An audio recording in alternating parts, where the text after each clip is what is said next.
జై శ్రీమన్నారాయణ.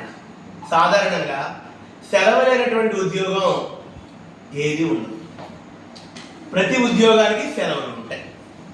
కానీ లోకల్లో ఒకే ఒక ఉద్యోగానికి సెలవులు ఉండవు. ఆ ఉద్యోగి జీతం తీసుకుంటాడు. ఆ ఉద్యోగి జీతం ఇచ్చిన గాను తీసుకున్నందుకు సంతకము పెడతాడు. ఆ ఉద్యోగి రోజు ఆ ఉద్యోగం చేస్తున్నందుకు గాను హాజరు వేసుకుంటాడు. కానీ ఉద్యోగం ఏంటో తెలిసిన అదే అర్చక ఉద్యోగం.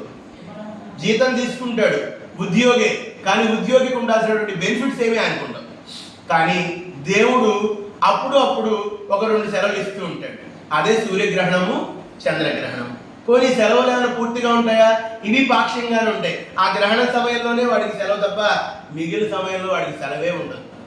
అయితే అనారోగ్యం వచ్చి సెలవు పెట్టడమే కానీ ఆ యజమాని నుండి, ఆ వ్యవస్థ నుండి ఆ ఉద్యోగికి సెలవే ఉండదు.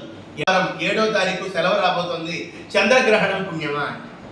మళ్ళీ ఇంకెప్పుడో గ్రహణం వస్తే అప్పుడు సెలవు తప్ప సాధారణంగా అర్చకుడికి సెలవే ఉండదు.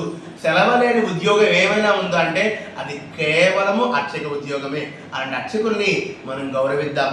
మన కోసం శ్రమించేటువంటి అర్చకులకు మన సంఘీభావాన్ని తెలుపుదాం. వారి కష్టం వస్తే ఆదుకునే ప్రయత్నం చేద్దాం. జై శ్రీమన్నారాయణ.